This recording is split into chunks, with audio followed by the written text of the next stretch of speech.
How are you? I am good. I'm good. How are you? Good. It's always great to see you.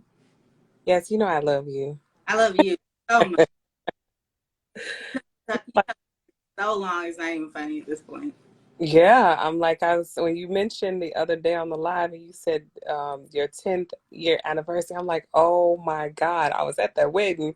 Like, has it really been that long since we've known each other? And I'm It's like, been longer than that. Like yeah, 2008. I yeah, it has to be more. Because what year did you get married? got married 2012. Yeah, so I remember when y'all first started dating. I remember like all of that. So it's just like, dang, where did the time go? I was just having that conversation. That's a whole nother thing. This whole, Yeah, yeah, yeah, might be a mental roadblock within itself. Like and time and accepting, honestly, getting older. I'm just being really blunt yeah. here. Like, all of that, I have ins and outs of that, of like, okay. Wow, where did that time go? Like what happened? Like seriously, like what happened? Like where did time go? What happened? Yep. So we, ladies and gentlemen, have been knowing each other since our back in the day modeling days. Yes, ma'am. That someone's like, you're never a retired model or former model. You're always a model. I'm like, okay, well, I guess. It's so funny because I get the same thing too. With people like, I'm like, well, I used to model. It's like you still do. I was like, well, I haven't modeled in a long time. Long time. There's that. But Hmm. want to say that? Then sure. Yeah, whatever. Well, Miss Jamelia, thank you so much for joining tonight. We You're had very welcome. an incredible time last Saturday during Lady Boss Roundtable Summit. And I just wanted to ask a few more questions live. And any of you, feel free to just pop in questions, and Jamila and I will ask them. So let's first get started with just telling us a little bit about yourself and your business. Well, yes, I am Jamelia Amor. I am in the business of changing lives, simply put. But it's my purpose and it shows up in everything I do. I am the founder of Amor Foundation, where our mission is building, advancing, and developing families, businesses, and communities one person at a time. And we do that through preventative solution programs and events, um, and we have a holistic approach. Everything that we do is about the whole person, mentally, spiritually, emotionally, um, financially, and everything is kind of built around that. So whether I'm dealing with a business owner, I'm dealing with you about your vision from start to finish, but also dealing with you about the practical aspects of what it takes to be an entrepreneur. And then if I'm dealing with going in and doing workshops in schools for the grammar schools, we take the mentoring program there. Then we programs in high schools. We do conferences, retreats. So it's a whole plethora of What things. do you do? But what would you say? What don't you do? Um, I well, it's literally it's one thing just done in multiple functions, and Hmm. it's really, and you know this from our experiences, our conversations. I like having conversations with people, getting to know them, loving on them, and in there, there's going to Yes. sometimes inspiration in there. Hmm. It's so happened that in my challenges of learning me over the years, I've just the things that I'm interested in, I just would try them as a challenge, really for me to come out of my shell. Um, and I guess like from the experiences that I have from going through a divorce, losing everything, and I'm like really begin to question what life was Right. and what was purpose, and like what am I just gonna get up every day, go to work? It's like, but what is it really about? And I began a pursuit of purpose. And then I'm like, the things that I was interested in, I'm like, I'll never know unless I try. So it's literally that's how the modeling came in. It was a challenge for me to come out of my shell, and it turned into the acting, and it just took on a life of its own, which helped me become better because business and leadership and all those things is something I've studied for years. Hmm. But like all of my eclectic experiences roll into one. So it's one purpose, just shows up in different functions, regardless of what it is. Hmm. Wow. Okay, you just summed up my life. like we seriously, like I really relate to all that, as you know. We're very similar in that. Um, Yeah. we try things to challenge us, to bring, get out of our comfort zone. And to other people, it might look like, doing a lot, but it's like, no, I am using all the gifts that God gave me Yes. with the one purpose for me, which is, getting joy by seeing other people have joy. Like that's my overall, and connecting people. So what do you feel is your why Um, or purpose? I would say my Start there. you said what? I'm I sorry. feel you have to start there with understanding your why, because everything you do gets Absolutely. needs to be connected back to that. Absolutely. I think if you don't know your why, then you'll, when life happens, because the cares of life is going to happen, it's going to cause you to forget why you started in the beginning. And so I would say what's anchoring on my why is more so of purpose and my God-given purpose. Mm-hmm. But even in conjunction with that, because people can use that so loosely, is that I had to figure out and really pursue God in a way like, what am I here for? Mm-hmm. Like, because not at the end of the day, what is it all about? Mm-hmm. And in that, it starts with really defining who you are. And as I define who I am and what I wanted to leave as an impression on life, on when I'm gone from this earth. And I think sometimes we have to ask that hard question when it's time for you to die. And this is something that when I'm doing my workshops or working with my mentees or different things they show, even with my people at work, because I've been in leadership for I don't know how long. It's like when you die and somebody writes your obituary, what are they going to say about you? Is it just going to be you lived, you went to school, this is your family, and that's it? But what is going to be the story of your life? Mm-hmm. And that's why I started. And the story of my life that I wanted to be where I was able to impact people with the way that I love them. One of my personal mission statements or my personal mottos is to enhance the quality of life of anybody I encounter, whether it be from a smile, a hello, or whatever. But that's my standard. And anything that doesn't go with that standard just does not fit into my life or who I am. And that starts with literally love. And that's literally my middle name. And I'm not just talking about the surface level of the feeling of love. I am talking about the unconditional love that's defined biblically. And I know everybody may not be a believer, but at the same time, the principles of that can carry and transform anybody's life. And that's what everything that I do is built on, because that is the most powerful aspect that can touch somebody, transform somebody, give somebody hope when it's hopeless. But it literally is because I never wanted anybody to feel like I felt at my worst times in my life. Mm-hmm.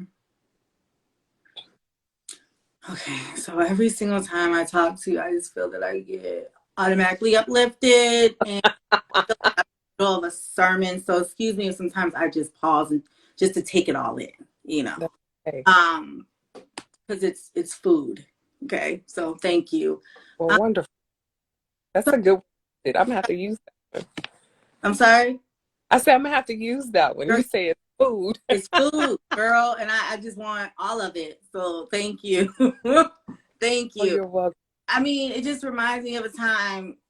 What was it? I think it was 20. Honestly, it was 2020. Like when everything started, right before everything started, we had Lady Boss Roundtable in Romeoville, and I just remember you pouring so much into me. And like I told everyone, I was like, I'm supposed to be pouring into you all, and you were just like pouring all this stuff that I actually didn't even realize I needed to hear. It was a very emotional uplift for me. So again, I thank you for that. I will never forget that. You're Um, good.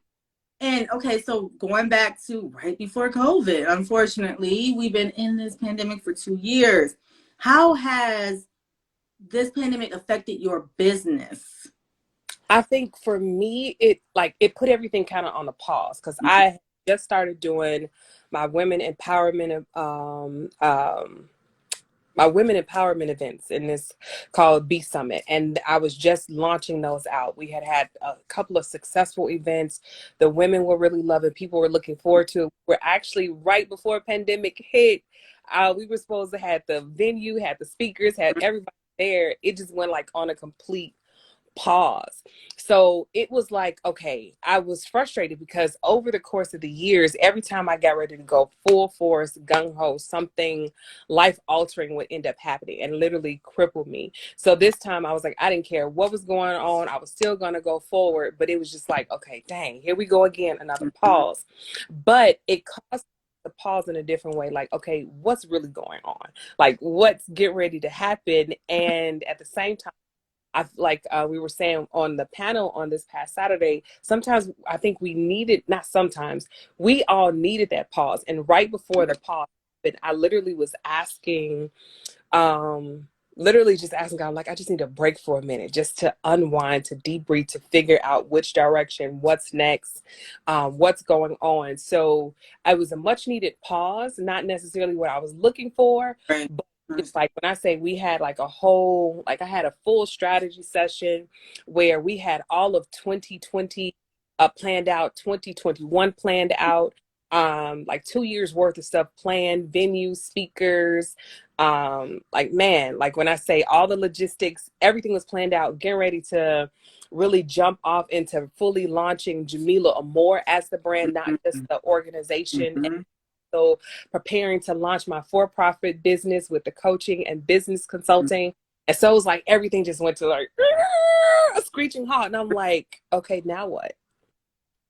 So I kind of sat in that for a minute and it's like, okay. And I just like meditate on it. Like I still have, you can see here, this is some of the stuff from my strategy session from the newest done, but I literally left my boards, my papers up so I would not forget my vision and I would not forget purpose. I would not forget identity in the midst of everybody having so much grief and time. Mm-hmm. So that's how I handled it. But it was like we were ready to roll, like literally ready to roll. And it was just like, okay, hold on. And I was like, okay, now what? Because we don't know when we're coming out of this. And that was the consensus, I think, for everybody at that particular time. Okay, so where are we now? So we're now, we are officially gearing up. I did a retreat at the beginning of the year. Um, and it was called Pour. So I'm getting ready to launch my ministry coming out soon. Pour, which is literally what I do. It is so ironic that you said, like, you just literally poured into me. I Yes, you never had did. the name for it. Ask me, like, when oh, I don't know if I break them up or you froze for me. I'm frozen. Oh no. Okay. um where it's like that was the word that I kept hearing was pour, Yeah. and then said like literally from that encounter before 2019 it was like you just poured into me, and I think that's kind of like my signature. It's like I'm going to pour, and a lot of people often be like, okay, you just pour too much, but here's the reality of it. I think for me, when a lot of people, and this is where learning identity comes in, a lot of people will try to say, oh, you do too much, or and Mm. I say, well, if people are accusing you to do too much, it's because you're called to do too much. And it's like I'm called to do a lot. When I say the visions and the things that I have and that we're getting ready to move into, I've literally been writing and researching, studying, equipping myself, improving myself to prepare for it so that I can show up the best version of me. Exactly. And it started when I was in my 20s. I started my first mentoring program, but it's like literally over the years, I've just continued to add, refine, change, develop, and grow. And when people would say, oh, you just do too much or you pour too much. And I remember hearing one day I was in church and I was walking in and the Lord said to me, he said, you drink from the well that never runs dry. Mm. So you don't ever have to worry about running out Mm. of what he poured into people. And that began to shift my mindset. So it's literally that my motto is wherever I go, I'm going to enhance the quality of people, because at the end of the day, it starts with one. And if that one can touch that another one, and that one could touch somebody else from just one encounter or one conversation, then I've done my purpose, I've done my mission, and then I'm leaving legacy that can't be touched because it's not about me. Mm-hmm. So Pour is coming forth. We were supposed to do an event this month where it was going to be me actually going live. I'm actually getting over my social media issues, so thank you for Totally get it. for breaking me into it. But we were going to do a live conversation about what love is, about love God's way. We're still going to do it. I'm just changing and shifted up some dates because Okay. I have some personal things that I need to get in Mhm. alignment. But we're getting ready to launch Pour. We did a successful retreat at the beginning of the month, which was Congrats. amazing. We had roughly about 20 women to come, young women, where we spent time ministering to them. We spent time loving on them, teaching them, encouraging them, preparing them for 2022. And then we had a banquet for the daughters, for God's daughters. And that's the thing that we have to realize. Our highest title that we ever can carry is God's daughters. And we had a beautiful banquet. My cousin and her mom actually like came on board at the last minute to prepare the food. And I kept hearing God say, prepare a feast. So we literally prepared a feast for the young women and the people that came. And it was absolutely amazing. It was life-changing, even for me and for the women who came alongside me to assist with pouring into these young women. And I believe it was impactful for everybody that was there, including us who were pouring into them, because I kept feeling to gather women who were more seasoned with life experiences just to pour into these young women. So that's coming. I'm going to be doing an actual branding photo shoot coming up soon for Team. Jamelia Amor. Yes. So you said what? We need to talk offline Yes, we do, for that. because I need to do some fundraisers. And you said something the other day on the panel. I was like, okay, I need to go ahead and step out on faith, even on that part this year, because most of the events that I do are free. Except for my coaching and my business consulting, that ain't free. I just got tons of student loans to prove the fact of the credentials of that and experience. But we are going to be doing Write the Vision workshop is coming up April 2nd. That is going to be where we're going to take people through how to write their visions, and they're going to get a full day, have VIP packaging that get a 30-minute consulting session with me, and then a headshot. But all of the information and flyer will be coming out soon. So we got some things in the works, and B Summit events may start up again this year. We're just trying to see some logistics and if we can get financing and grants. So if you know any grant writers or anybody that want to be a donor or a sponsors, I'll I put out need. the word. You say what? I'll put out the word. Yes, ma'am. So I need all of that. Okay. Let me know however I can help you, first of all. And then definitely once everything is confirmed, send it to me. I'll definitely promote that. Awesome. So with mental roadblocks, have you faced any this past year? Let's say this past year. Oh, yes, absolutely. I think we all face them at different times. Mm-hmm.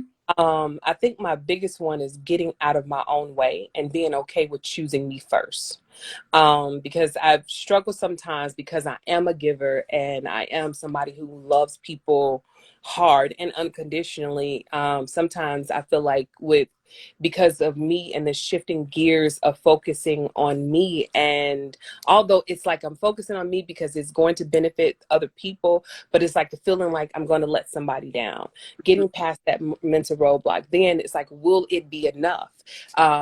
Will they see the value in it? Then it's the other mental roadblock of the emotional aspect of dealing with grief, because I lost my grandmother and then my uncle, and then just found out I lost another cousin the other day. But then there's also the series of grief from before, and not letting that completely consume and take life. But I've learned how to actually let it be a motivator. So getting past allowing myself to actually be human and feel what I need to feel. But I'm not okay, being okay with saying I am not good. I'm not good right now. I don't have it. And not feeling like I have to put on this mask to be okay. Everybody's depending on me. It's like, if you love me for me, then you're going to be there regardless if I can be an answer right now or not. Um, that has been the biggest mental roadblock, and I would say emotional roadblock, to get past, and just realizing and being okay with releasing people, Mm-hmm. and being okay with the fact that people are just not going to be okay with where. Can you go back to that releasing part? Just say that just one more time for people. Being okay with releasing Mm-hmm. people, being okay with people not being okay with you. Mm-hmm. Um, because of whatever season or whatever they feel like you're not doing for them, or that you can't be for them right now. But then also recognizing toxic relationships and toxic things that are more draining to you than actually life-giving. I always say, and I've learned over the years, that anything that comes from God is usually a divine exchange. It's a give and a take. If Mm-hmm. there's anything that's just completely always sucking you dry, then that's not a healthy type of situation. However, as a leader, and as more you grow and expand, there may be some people that you're for, but they're not for you, Right. and being okay with releasing them from a prison of expectation that you've placed them in, um, that they didn't ask to be in, but it was just your expectations, which you never communicated. But so releasing them from that prison of your own expectation, because they just might be incapable of giving you at that particular time what you may feel like they should be giving you, but that's a sense of entitlement that we Mm-hmm. release. And that's not their job to do that. And I think sometimes we look too much for people to fill voids when the only person that should fill a void in your life is God. Amen. Perfectly said. Perfectly said. So I feel that these mental roadblocks that we have to, as we discussed on Saturday, we have to address those first before we're able to even focus on what our goals are, and even developing a strategy for that. How Hmm. am I going to really achieve this goal of attracting however x amount of clients, or this corporate clients or what have you, if I, like me personally, have this roadblock of, am I good enough, or you know what my last manager at my corporate job said held me back. You know what I'm saying? Like, I have to be okay with understanding that I got to get over that mental roadblock, and understanding like what that manager said does not define me. I have to be okay with myself, not this whatever someone else says. So that's like a personal mental roadblock that I had to overcome in order to start strategizing, to start thinking long term, big term, for my business. So Yeah. what is a strategy that, or not a strategy, I guess a tactic that you use to overcome some of your mental roadblocks? As far as For your, well, either personal or business, either one. I think they kind of go both hand in hand, They because can. they, even as a manager, one of the things that I try to make sure with my team is that I am cognizant of their mental and emotional state, because if they are not in a certain place, they're not going to produce what I need for them to do on a regular day-to-day basis. On a personal level, for myself over the years, I think one of the things that I've learned the most, and how to get to deal with that, and I'm still learning how to deal with sometimes the words and the things that people say, or their judgments or their perceptions of you. And this is why, the one thing over the years, when certain things would try to rise up, because sometimes I can feel when stuff tries to rise up and it's almost like it tries to suffocate you. And that's the way I think sometimes our mental and emotional things that we have to learn how to replace with the word. And I know some people are like, oh, that's so spiritual, or that's over the top. But there's principles that the Bible speaks of that I've learned to live by, but I've had to rehearse them and make them a part of my everyday life in order to get past them. Case in point, one of the things, like I mentioned before, I went through a divorce, and one of the things that God began to teach me on is to think on these things. We spend too much time rehearsing the negative things that people say, and we spend too much time rehearsing the negative things that we've bought into for about ourselves. Now, I'm one that I love personal growth. I love personal development. I'm not saying be like an airhead about yourself. When you can be able to do a sober assessment, that's a whole another thing about growth and personal development. But when you can see that there's something that somebody is saying, or they're trying to tell you this is how you are, or this is the way you're being, or you may feel or think you're better than somebody else. If that's not your heart and that's not your mind, then you can't agree with their words. You have to agree with what you know is in your heart. But that takes time for you to get to know yourself and be confident enough enough for you to be able to walk in that part. So like if you may have had a boss that may have said something that may have been their preference, Mm-hmm. sometimes we have to learn the difference between a person's preference. And if they're in leadership, sometimes we have to fall in line to follow their preference, but that does not necessarily mean that it's actually who you are. And Right. sometimes we take the negative labels or perceptions or the negative feedback or the criticism. Now, a lot of times what I do, I listen to what they're saying because sometimes their presentation is horrible and it can make like crap, but I'm like, what is the truth in what they're saying? What is it that I can learn from what they're saying that's gonna make me better? So I pay attention to that. I take it, I adjust, and I adapt. I kind of chew the fish, spit out the bone, but I begin to rehearse in that, like, who am I? And then I also, for me, I literally generally sit up there and I'm like, okay, Lord, help me see myself through your eyes because I'm not seeing correctly. Because insecurity was a huge part. Like a lot of times when people say, oh, you're so beautiful, you're so this, I had a hard time receiving that because I'm like, yeah, I may look okay, I may be a pretty face, but I didn't feel like I was beautiful or gorgeous or all of these different things. And also what I felt like what made me beautiful wasn't the way I looked, because people will give you surface and souped up answers and responses to flatter you, but they really never take the time to actually get to know you. It was my heart and who I was on the inside that was more important to me than the way that I looked. So I had to get over those insecurities. And because of being married and being walked away and not having all of the things that you think that a woman should, and feeling like, okay, what is missing for me? What is wrong with me? And we internalize instead of actually taking a full assessment. What do I need to grow? But Mm-hmm. not taking full blame on that because it's a responsibility that something is wrong with us. And I think a lot of times we spend too much time focusing on what's wrong versus what's right. I would say concentrate on your wins. What are the people that you've impacted? Look at the corporations that you've done. Look at the events that when you first started out, tell you, oh my God, it's like nobody was doing that standard. You set a standard that everybody else started to copy. Thanks, girl. Because and nobody at your age was doing that with the standard of excellence, with the sponsorship, with sold out shows, like point blank period. The way you handled yourself and still came back after somebody stole yourself. Girl. If that's conqueror, Oh, Lord Jesus. She preaching to me, y'all, like specific if that to me. is not conqueror, if that is not a trailblazer, if that is everything that you need to walk up in the corporation and be like, listen, I have however many experiences, because you were what, 21, 22, some Mm-hmm. somewhere around there, because I know I was like 25, so you were Yeah, younger. I know, yeah, it was something like that. I can't do math right now. It was something like that. but hey, but look at that. So that's your years of history of doing successful events. That was Yeah. that you literally, like nobody that I knew that was doing anything with doing video and doing full photo shoots for multiple models, like hundreds of models all over different You see how, shapes. see what she doing, y'all? She pouring into me. You see this, right? She's trying to So be emotional, but it's not gonna happen. It's not gonna happen. try to make you emotional. I'm just speaking the truth from the outside looking in. But like, ma'am, so what one person said has literally clouded you from you stepping out on what you started with, that boldness, that tenacity, that engine, that little engine that Yeah, could girl.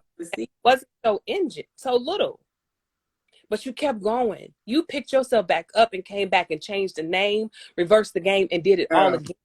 Girl. Not just once, but more than once. Yeah. So you have the tools and the equipment, you have the discipline, you have the tenacity, you have the determination to be able to do that. You have to rehearse those victories Mm-hmm. and not the negative things that have happened and the negative things that were said, and then just go after it. And what's the worst that can happen? You end up right back where you were. Mm-hmm. So would you rather live with the regret of never trying, or actually be like, you know what, I tried it, it didn't work out, but I learned this? So sometimes we have to remember that in everything that we consider to be a failure, it is actually a learning opportunity. And it's like pull out one of the things that I would say, like a treasure chest.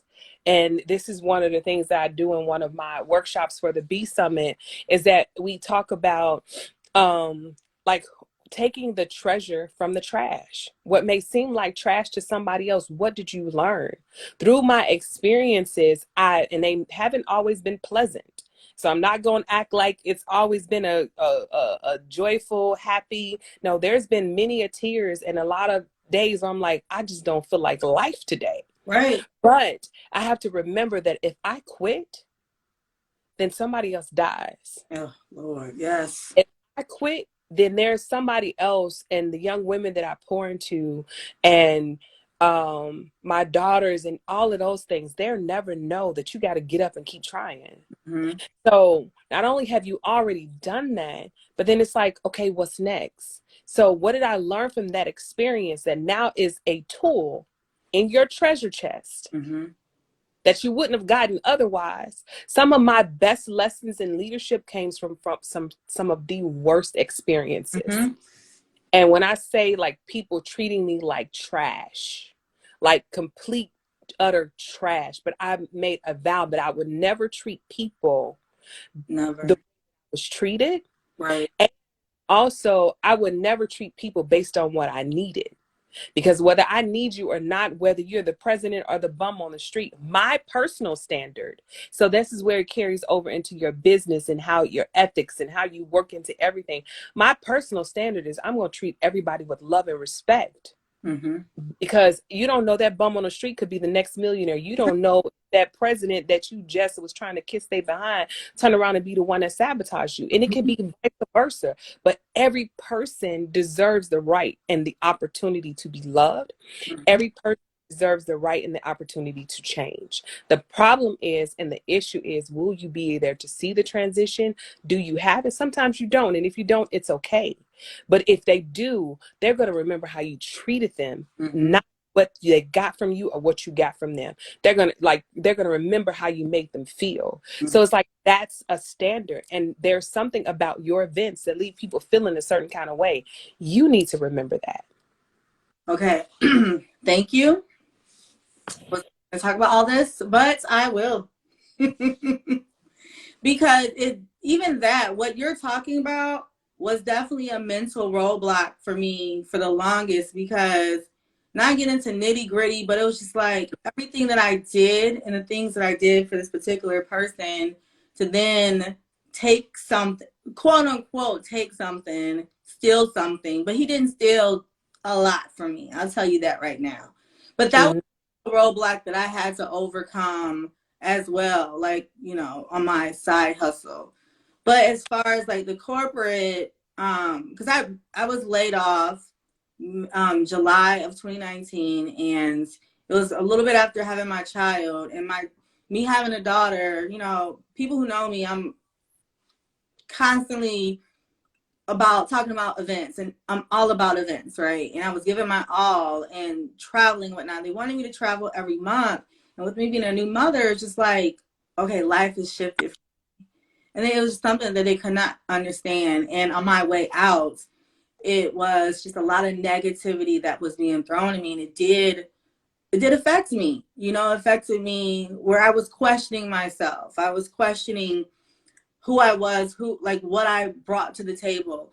And during this time, this pandemic, I really had to sit down and think, not only like do the mental work repair for myself, but also figure out, what do I want to do?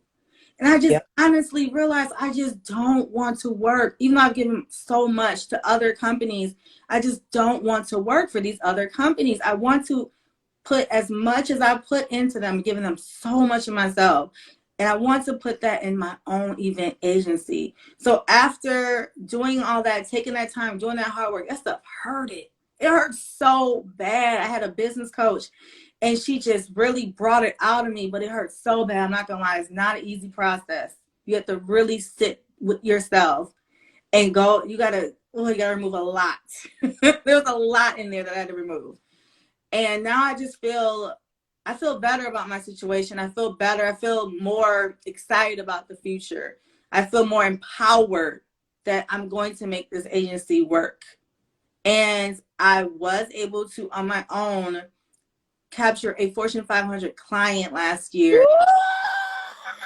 Oh, girl, I'm just being Listen. honest. I got paid more than I've ever gotten paid at a corporate job. And this Yeah. is the contract job. And I'm just like, okay, I hear you, God. We on to something. Let's keep going. So that's where I am. I rather work for myself. That's just where I am right now. But I had to overcome a lot to get to even this place. Which is amazing. And I think with one of the things that, they're saying that this is the season of the great resign, I think people realize that they were able to accomplish more at home, Right. and you prioritized. Yeah. And prioritize your daughter, which your newborn, Mm-hmm. which calls for you to, I really believe sometimes we become an envy when we make a decision that other people cannot, especially when they feel like they're stuck and they don't know who they are, especially within America. One of the things that I found, which was a hard thing for me, with me going kind of back into corporate America, although I've always worked in remote jobs. I've always worked traveling. So going back and working for the company that I work for now, one of the things, like, people felt like I was intimidating or I was too professional, I was too this, and I'm like, and I was just coming out of season of dealing with some things with in other areas where people are like, oh, well,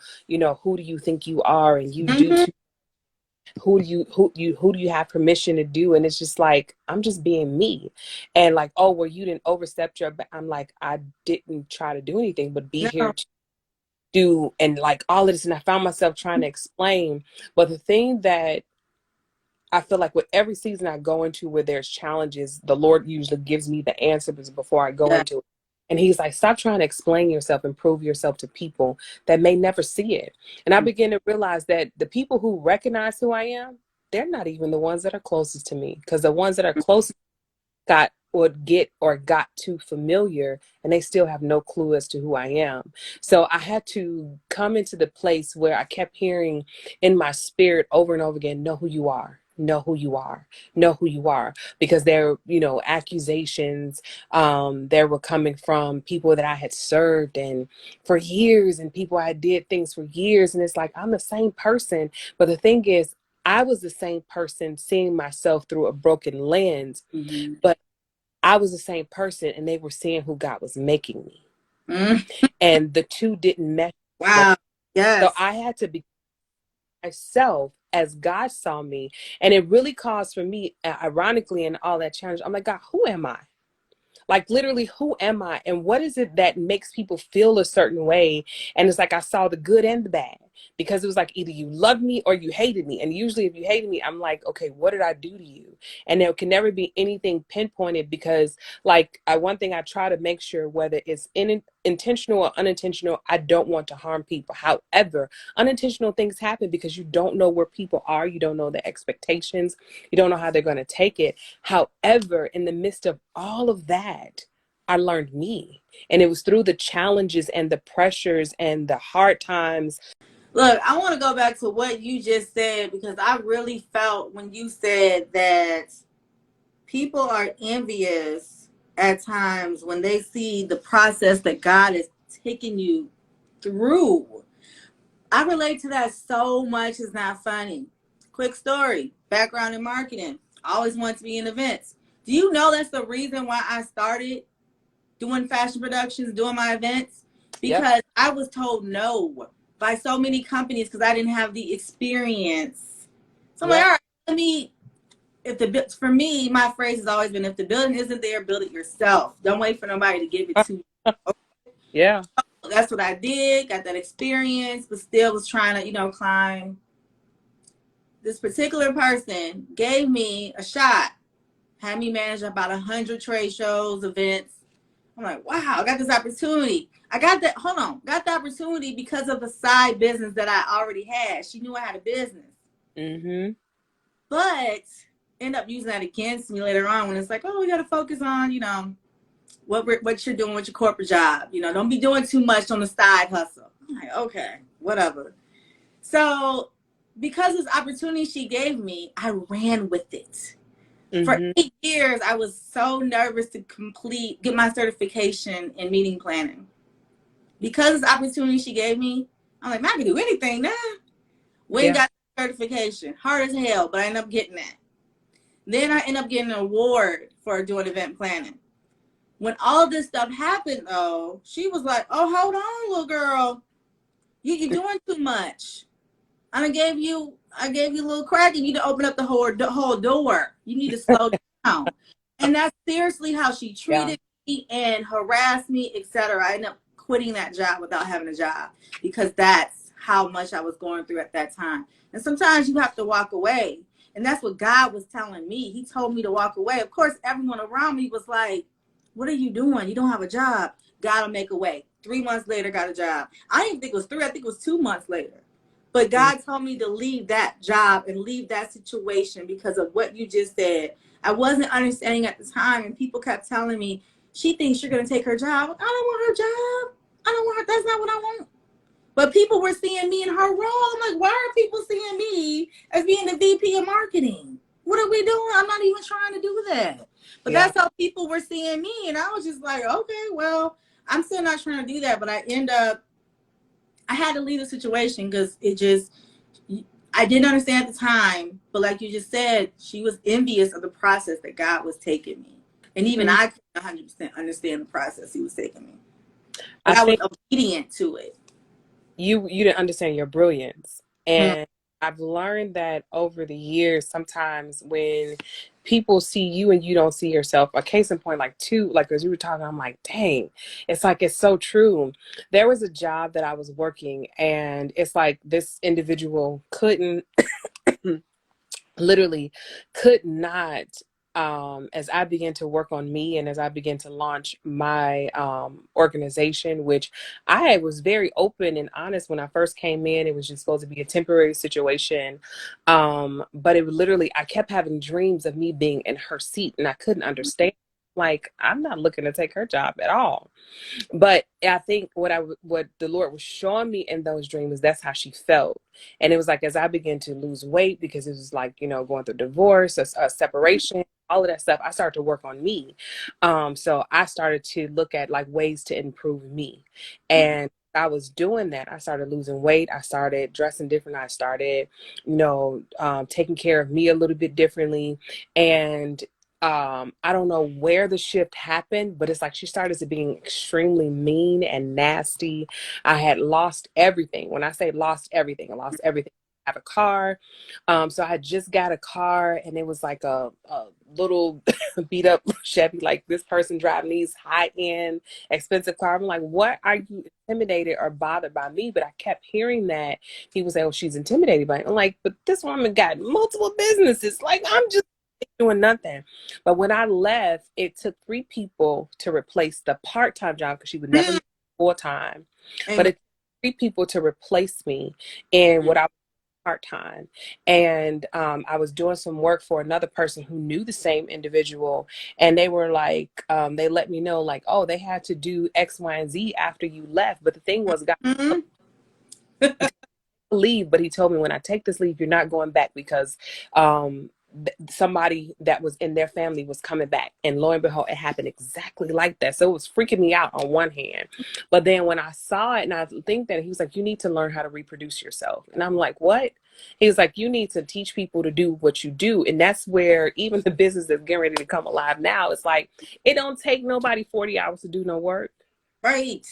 And so for small business owners, they can't afford to hire anybody for a 40-hour job. It's just, it doesn't make any sense. So that led to that. Then it was another situation where, because of how people viewed me and I didn't see myself, and it's like, I'm just trying to help, just trying to get me a little extra coins over a course of, doing a job where we worked kind of seasonally. And I'm like, okay, let me work and stay on. But I realized they started acting like, oh my God, who she thinks she is. They thought I was the boss. They thought I was running it. And it's like, that's how it was at a couple of other places that I've been before. And it's like, even with how I met one particular person that I started working with, it was like everybody thought it was my business, and it was their business. I'm like, no, it's not my business, but I did everything but what they did. But everybody thought, so they would look to me because of how I carried myself, my stature, and all of that. And I was so insecure. I didn't like for people to look at me. That's why when I started modeling, it was a whole nother thing. It was really a challenge for me to come out of my shell. And even with that, it was like people like, oh my God, you're so good. How long you been doing? I'm like, I just started. So good, girl, by the way. But it was something that God put on you. And when you have something that God puts on you, Yeah. there's absolutely nothing that you can do to take it off. The problem is we don't always recognize it. Oh, yeah. Recognize who I was. And I think that's not the thing. I know that's the same thing. And so when you have people who are older, because you do have women sometimes when they're older, they are intimidated and jealous of younger women. You have other people that are professionals that may have been doing the same thing, wanted to aspire, and you come in and do it just like that. And they've been trying forever. Like, who you think you are? And you like, you just come in eager beaver, pure hearted, pure minded about it. And it's like get attacked because just for you being you. So some things I think with learning to realize that some people are just going to hate because they do, and it really has nothing to do with you. It's usually whatever internal issues they have. So that's why working through your own stuff is so very important, so you don't do somebody else the way you were done, because they may not even realize why they're acting or responding that way. And that's where grace comes in, because we automatically assume that people actually understand. Sometimes they just don't. Mm-hmm. And the reality of it is they will keep themselves in that same position, but how you respond is the most important aspect of it, because that will open doors for you because you handled yourself well. People saw how these people treated me. People saw how they responded to me. And it was like, man, you handled yourself with such grace. They handled yourself with such poise. And I'm like, I was hurting on the inside. I was literally bleeding, but God taught me how to unconditionally love people. And He also taught me how to respond to people where it wasn't just out of flesh or anger or like, I'm about to show them, because then your motive is off. And no, and God doesn't get the glory from that. So Mm-hmm. like you have to learn how to govern yourself. And that's one of the things that we talk about, the fruit of the spirit. Let it be real and not just for fluff. But Mm-hmm. it's like, how long suffering, love, joy, peace, and maintaining that for you, that's for you. People just reap the benefit of that. Amen. Yep. So it's just a thing of you getting to that place of realizing that, yes, it hurt, but it should make you a better leader and not turn into the same monster that did that to you. Never. Totally agree. That goes to like having to talk through that with the therapist. Honestly, Yeah. like because hopefully I don't offend, but I'm speaking my truth.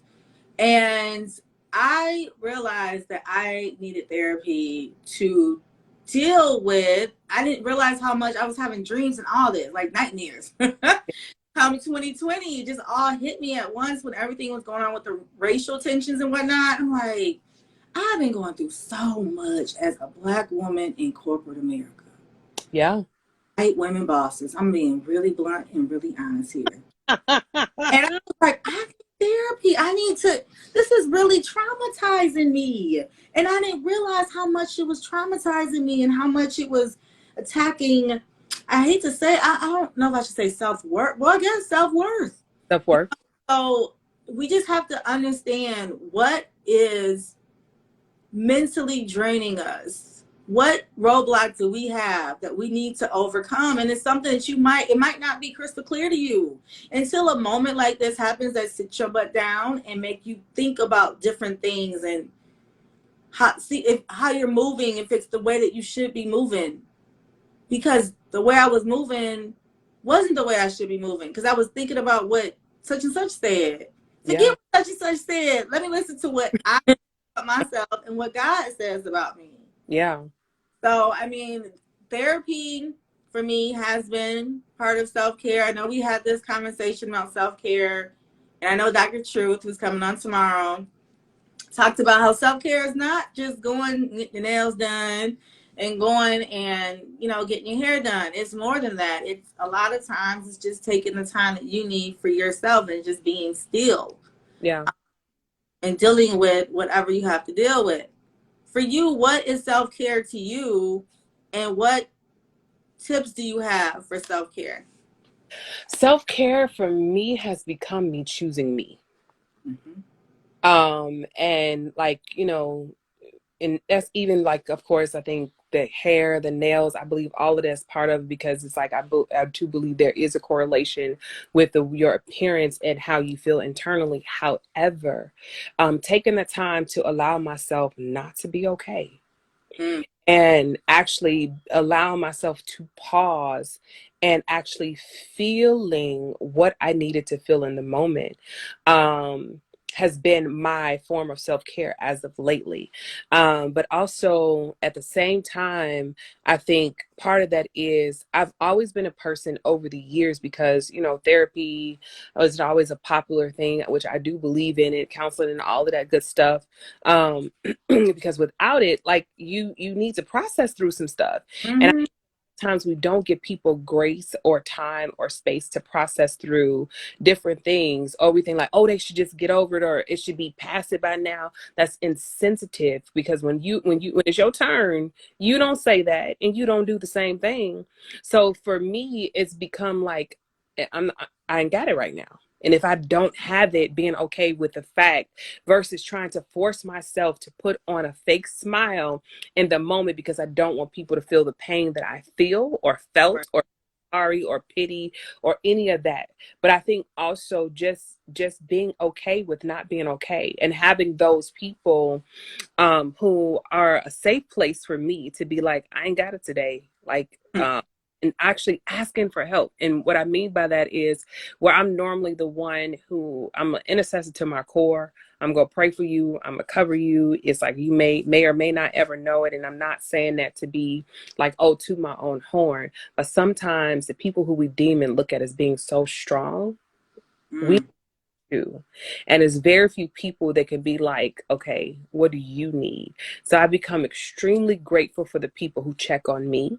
And I've become extremely okay with allowing people to do stuff for me. Whereas before, not is like, okay, I didn't want nobody to feel like I was using them because I've done so much and I worked so much with people and felt like I was being used or, you know, it wasn't taken the right way and all of these other things, but bringing balance into it because I realized I had been such a servant that I neglected me. And Mm-hmm. if I reverse, not even reverse it, just bring a little bit of balance of it because it helps me to be able to do what I do and pour the way that I do. So I have to be intentional. So like for this year, it's like the way I go hard and gone hard and built and done things for other people and their businesses, their visions, support with them knowing, without them knowing. It's like this time I'm actually doing it for me. Um, I'm investing in myself. I'm putting resources into me. Like I would spend money or give away stuff all the time, but instead of doing that, I'm actually doing it for me. Now, I'm a giver, so a majority of my events throughout the year and all that stuff is going to be free. But it's also like I needed new headshots. I needed Mm-hmm. certain things to learn and understand marketing and branding aspect. That's not my strong suit. Strategies, process, and all of that stuff. Yes, marketing, branding, and refining on a different level of language. And I'm a lifelong learner, so I have to invest in that, and that gives me fuel. Mm-hmm. That gives me so much strength. And then my prayer and devotion time, just being consistent with that. If it was not for that, honey, I could tell you right now, I don't know where I would be mentally and emotionally if it wasn't for the time and years I've spent praying and worshiping God. It was literally not for show, not for facade. It was literally how I survived the hardest and most difficult times. I'm finding and learning that that is an investment, and that's part of investing in me. But it's like actually doing the work, asking myself the question, like, why do I feel that way? What is causing for me to feel? I study and I do a lot about soul work, where it's not just about, the fluff of things, or it's not just the glitz and glam of it, but asking yourself those hard questions. And it's like those are usually, and then the stuff when I feel stuck, I'll schedule me a session to talk to somebody else because Mm-hmm. I'm like, help with this because it's not making sense and I'm not getting that barrier. We were never meant to do any of this alone. And I think what the COVID and what this, it's all about me. Because even in taking care of me, it's not all about me. Because if I don't take care of me, I don't show up as my best self. But it's like that balance of it where I'm learning how to take care of me so that I can continue to do the things that I need to do for the people that are around me, the people that I'm called to serve, the people that I'm called to impact. And then actually taking the time to be okay and taking the time to actually relax and learning to do stuff that's fun and remembering stuff that was fun. And in that, planning it and scheduling it out like you would anything else, having that balance in that, and making sure that you have the emotional stability. And I don't think we sometimes put enough stock in doing the emotional work, so we have an emotional intelligence about ourselves, because if we don't have that, baby, Mm. it's going to be nightmares on Elm Street to our clients, our family, and everybody else, because we haven't stopped to do the work on ourselves. Ooh, yep. Period. Yeah. Period. Period. Yes. All right. There's so Yes. much I want to say. I just relate to you so much. It's not even funny. I love you. I love you very, very much, but you already know. Yes, yes, yes, Um, yes. You you always have a place in please. my. I'm sorry. I say, you know, you always one of my babies. You always have a special place in my heart. Same. You need to let other people pour into you the same way you Yes, pour into others. I'm learning. It's hard for me at times as well. Yeah, See this pink wall? We talked about this on Saturday. We talked about this, excuse me, on Saturday.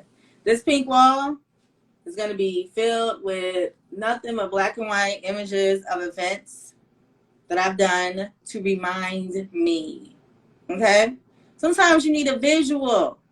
yeah, This is where I came from. This is what I got within myself. I never have to question it. And I've been saying this for some years now, but for real, this year is the year that I'm going yeah, to put these pictures on this wall. It's not pink for nothing, y'all. It's supposed to have pictures, okay? And yeah. sometimes you need a visual reminder of like, and I said this, excuse me, like I said, I cuss. You need a visual reminder to let yourself know that you are the shit, okay? You are the shit. You need that visual reminder, Yes, so put it up, okay? yeah. Or as August said, excuse me, Autumn said yesterday, she has a gratitude walk where she Mm. any like note cards, messages of gratitude. She puts, so it's a reminder that she's a shit from clients and whatnot, that I've shown appreciation. But for me, I need this reminder, this visual reminder of all the incredible, and I'm gonna say it, incredible events that I've done that I can continue to do. Do you have a visual reminder? I actually have my vision board with Yes, certain that. things that I know I want to do. But I also have started to make sure I capture. And there's moments when I do get like where I'm like, okay, what am I doing all this for? Like, what is this about? And like forgetting. And I'll just go through the images from the B Summit events. I'll go through the images of the community events that we've done. I'll go through the images of when we fed the school and seeing the smile on the kid's face and remembering some of the conversations. I even had got to the place where I'm like, if I've impacted you or if I've done something for you, or tell me your experience with me, because sometimes I need to be reminded of what I've already done, especially when you have so much and when you have people coming at you. And then sometimes I'll just go back and read those as a reminder so that I forget. It's like we can't harbor on the negative, and these are the practical things that we can do, because we'll remember all the negative things. Like one of the things that when I feel like a negative thought is rehearsing in my mind too much, I can't stand it. And I'm like, okay, where's this coming from? Like, what is it? What is it that I need to focus on? What is it that needs to shift in me? Why is this invading my heart space and my mind space? Because then it takes me off focus. And is it a distraction, or is it something that I need to deal with? And I think that's when we begin to ask ourselves those questions. Is this a distraction, or is it Mm. something that I need to deal with? Why do I feel this way? And pausing and asking ourselves those questions. But a lot of times the way I do it is I'll actually write them out, and I'll be like, okay, Lord, this is going through my mind. I don't understand it. And then I'll begin to feel the answers come, or I'll hear a scripture and then it begin to come. And it's like, so sometimes we have to pay attention. Is this a distraction? What is it trying to distract me from? Mm-hmm. Be that your next breakthrough, your next answer, your next blessing could be coming, but we're too distracted by thinking about the negative things that somebody may have said or did, which, because you got to remember, the enemy comes to kill, steal, and destroy. So what is he trying to steal? What is he trying to destroy? And what is he trying to block? Or what is God trying to get you to pay attention to? And Mm-hmm. sometimes it's more the latter of what God wants you to pay attention to. There's a lesson in it. Like I said, the treasure chest. But even in that treasure chest, it's like, what are the lessons? Don't let nothing you go through rob you. Let Amen. that you go through teach you, because then that's lessons that can pay you for the rest of your life. I hope y'all wrote that down. We can So talk another hour. In yeah, her but empowerment, needs like this needs to be a workshop, so we need to get on this. This is what you told me when I did Event Pros Unplugged. Like, you need to have a conference. Like, I did. yeah, we gotta collaborate. We gotta connect and collaborate. Yeah, we're gonna connect. Let's connect We gotta offline partner on something. for sure. Let's do it. It's over there. In fact, I know exactly what and matter of fact, when I first started writing this vision, and once I saw all of these different things, and we did the Praise on a Runway for your mom's church, Yes. and saw we did, I was like, this is going to help me do this event. So I have a whole concept and idea that I want to do as a fundraiser for the organization, and I think It's a fashion show, it, girl. yes, baby. Okay. It is, but it's a whole spin to it.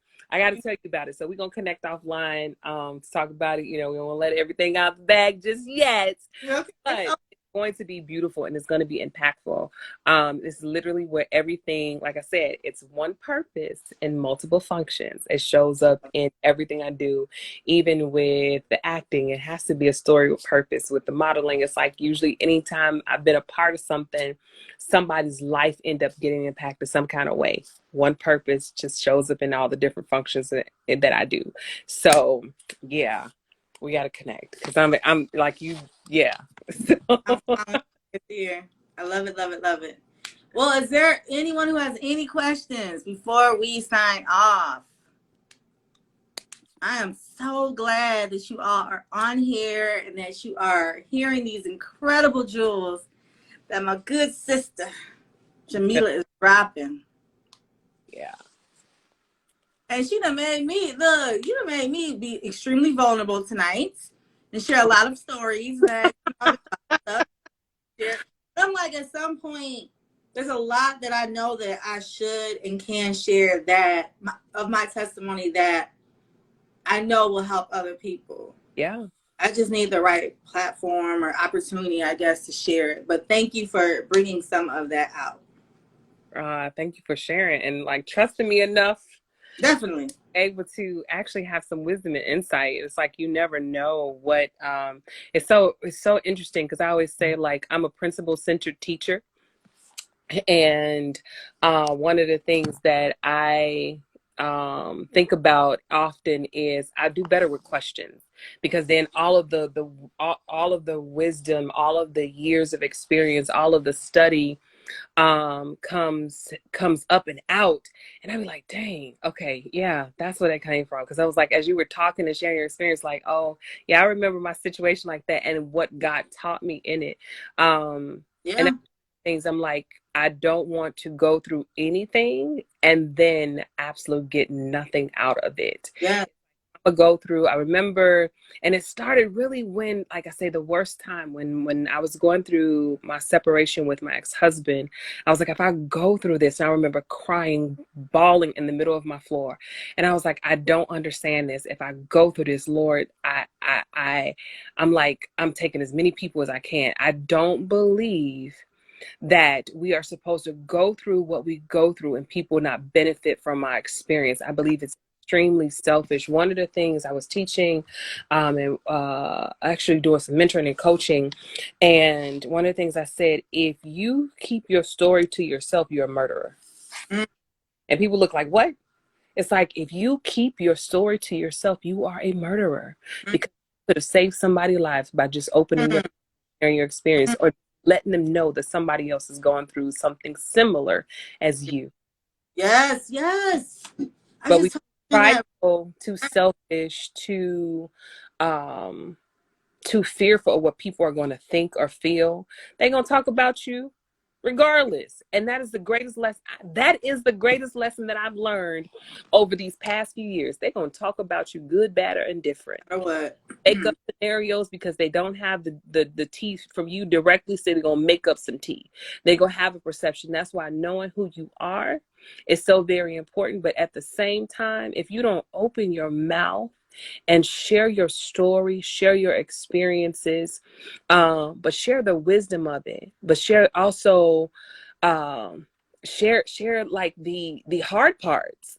I don't give the just the glitz and glamour. What you Yeah. see before you took years to get, Mm-hmm. but Mm-hmm. I'm still a work in progress because Yeah. there's still more for me to do. So we never want to get to the place where we think we know everything, because then you Right. become a mess and don't nobody want to deal with you. Mm-hmm. But it's like, remain teachable. You can learn something from a 2-year-old if you remain teachable. So I never approach a situation or people like I know everything, or that they know what I know, Right. or they don't know what I know. Because sometimes we can be so intelligent that we turn off people. Where it's Mm-hmm. like, run down the fullness of my intelligence, but at the same time, I don't know nothing, because I'm still teachable, because I'm still learning, I'm still growing. If I know everything, it's time for me to die. Okay, so that might be a mental roadblock too. Driven stated, telling your truth is so freeing. I completely agree with that, but there's other times and I'm like, Mm-hmm. I'm making this all about me. Because I feel that sometimes people might feel that. You know Yeah. what I'm saying? So again, yet another mental roadblock. Yeah. What I found, you know what I found, that a lot of people are like, oh, you always talking about yourself, when it was like, really, I was really sharing the testimony of my experience with a guy. So what I grew wisdom from, I would tell them, like, there was a situation where this person had blah, blah, blah. They received it better when they thought it was somebody else, Mm. Mm. versus personalizing it. So if I know the audience in which I'm dealing with, it depends on how I present the story. Yeah. But the thing is, the wisdom of the story shouldn't matter who it's coming from. But most people do find that it's more relatable when you can say, I walked through this. However, everybody's not going to be able to receive it. So for some people, like, oh, you always talking about yourself. I actually was trying to share my experiences, because if you're coming to me for mentorship, if you're coming to me for whatever, I should be able to share those experiences, and you should be able to learn from them if you Right. have ear. Everybody don't have an ear to hear. Like, oh, she's just talking about herself all the time. Yeah, but what am I saying? Am I going puffing up myself? Or I'm telling you the experiences that I walked through, that you can glean from the lessons of what I've already gone through. That's Mm-hmm. what should be from relationships. That's what should be from experience. That what should be from mentoring, spiritual daughter, whatever that comes along the line. As a leader, as a mentor, as a manager, it's like, okay, let me help you get to your next. But at the same time, I'm not trying to recreate me. I'm trying to help you learn how to be the best version of you. So if Mm-hmm. altering it and not putting my name in it is the best way for you to learn the lesson and pick it up, then I'll do that, because it's not about me. Mm-hmm. All right, let me give you a different perspective or a different scenario. Scenario going back to what we said. Girl, we gotta get off this. But this might help someone too. Okay. So the scenario is we're strong people, right? Mm-hmm. And what I've come to realize is for sometimes people look at strong people like they can't complain. Like, look at all the God has blessed you with, girl. I just want to like on Facebook or whatever, all the positive, or in real life, IRL, right? I just want to hear the positive stuff that you have to say because God has blessed you, Latoya, with so much. Okay. And I'm also dealing with some things as well. I'm a human. I could complain at times as well. But I see that sometimes it's like people just want to hear the positive. Mm-hmm. When I put out the negative, it's like, whatever, she be all right. She been blessed and she got all this going for herself. I, Okay. I, That I does think, not negate the fact that I still feel, girl. What are you I talking think that's about? where it comes into the insensitivity of people. Because just because my experience is not yours, and as the case in point, like if you take somebody who may have grew, or oh, great example, um, is so me and a friend of mine was having a conversation. This is some years back. It's like, why do Caucasian people worship God in a certain way, and they tend to see more miracle signs and wonders, and then you have people in Africa who their experience with God, they begin to see certain things in certain ways. Their need is different. So just because you have a complaint don't mean that you're ungrateful. And then you have people who complain and they're ungrateful. And that's the Thank you. you can have a complaint because you're seeking out to get help, to get wisdom, to get understanding. But is it a complaint, or is it you looking to know how to handle or deal with whatever it may be? So you can be successful. You can't tell me that like, yes, they say money can't buy happiness. That's true. That's why you have so many people that have all this money and they commit suicide and Yeah. all other stuff, and they're just absolutely miserable. And then Mhm. you people who don't have nothing and they seem to be so joyful and whatever because they haven't had the experiences that the other person had. Don't mean that they don't hurt, don't mean that like, the sun don't shine on them just as much as the other. But like in scripture it tells us it rains on the just as well as the unjust. The Mhm. difference is how you respond to it. You can sit up there and complain all day long. If you're not looking for solution, you just complaining for Yeah. complaints. Yes. But Facts. complaining because you're looking for a solution, and is it really a complaint, or you just needed to release? And those times come when you need a safe place. So people like, listen, I just needed a moment to vent, to get this off my heart, my mind. But the thing is knowing who you can be vent to, know who you can actually complain to, and who not to, because everybody can't handle it.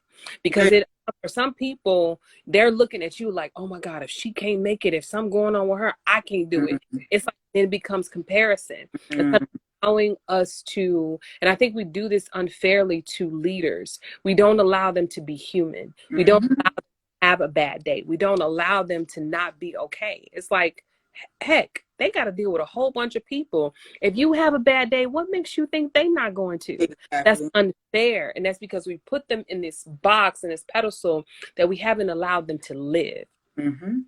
So for us, we have to be careful, and because we are strong people, to know who can handle Mhm. us. Because the reality is some people may not be able to handle us having a bad day because they can't handle it and they don't know what to do with it. And it's like it just crumbles everything for them. But you have to have, like, those people that you can be able to, like, listen, I am not having a good day. I don't know how I'm gonna deal with this. I'm ready Mhm. to quit. I'm ready to, like, just be like, look, forget everything, everybody, and just curl up somewhere and just be done. Mhm. Everybody don't know how to handle that. But there is a difference between complaining for complaining's sake Mhm. and complaining because you're looking for answers and you Yeah. just look for a way of release to know what's next. And then you don't want to be ungrateful. Some people just complain ungrateful, and it's like you're extremely ungrateful. So it's like if it's complaining and you're not looking at what you've accomplished, what you've done, what God has blessed you, his grace, his mercy. Mhm. You have breath in your body, you know. Mhm. Um that's, I believe that's the biggest difference. Mhm. Well, thank you for answering that. I hope that blessed somebody. Yeah. We have exceeded our 30 minutes, and that's perfectly fine. Like So a lot you of had powerful bills here, had so night, so we was good. I could talk to you forever, but we all know that. Where can people find you? People can find me on Instagram at Jamelia Amor, on Facebook at Jamelia Amor. Soon to be website coming out with all of the offers that we have will be coming out. That would be under Jamelia Amor. Once that's up, I'll make sure I let you know. But you could find me on Instagram, Facebook, or you can find me, just email me, message me. And like I said, I'll send you the offerings that I said for Lady Boss Roundtable people for them for this workshop on April 2nd. So I'll get all that information out to you. But yeah, everything is Jamelia Amor. That is who I am Yeah. today, ever, and always. And continue to be that beautiful, inside and out, amazing, constantly pouring into others, constantly sharing wisdom and jewels. Continue to be that person because we need that person. I can't help it. It's like I try to turn it off. It's like I can't help it. So it's like this is me. Like it's about to be full force. Yeah. So All right. Well, I appreciate your time. I thank you're you for your welcome. love. I thank you for your continued support. Always. I love you and you know you got me. Likewise. All right. So I'm gonna hit you up so we can plan our meeting time now Now and get look, now look, you really have to, we really have to do this. no, I'm Okay. so like when we Because done, we I'm did this back in 2020 at that workshop. But, pandemic did hit like a month later. yeah. So. We was gonna roll stuff out. But listen, yeah, I'm gonna call you right after this. So we can Okay, hold on now. Call me tomorrow. I'll call you tomorrow so we can talk. I'm gonna text you now so we can Okay. put it in your ear. Sounds But good. we gonna do this. Let's talk. All right. All right. I love you all. Have a good night. Good night.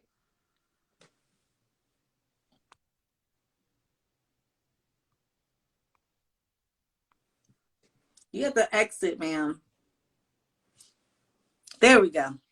All right, you all. Thank you so much for joining Lady Boss Roundtable live Q&A with Miss Jamelia Amor. I am Latoya Shanell, and it was such a pleasure just having this conversation with Jamelia. Tomorrow we will be on at 7 p.m. with Dr. Ngonzi Truth Krishan, and she will be giving us some tips on overcoming mental roadblocks as well in self-care tips. Again, tomorrow, right here, IG Live, 7 p.m. Central Time. Thank you.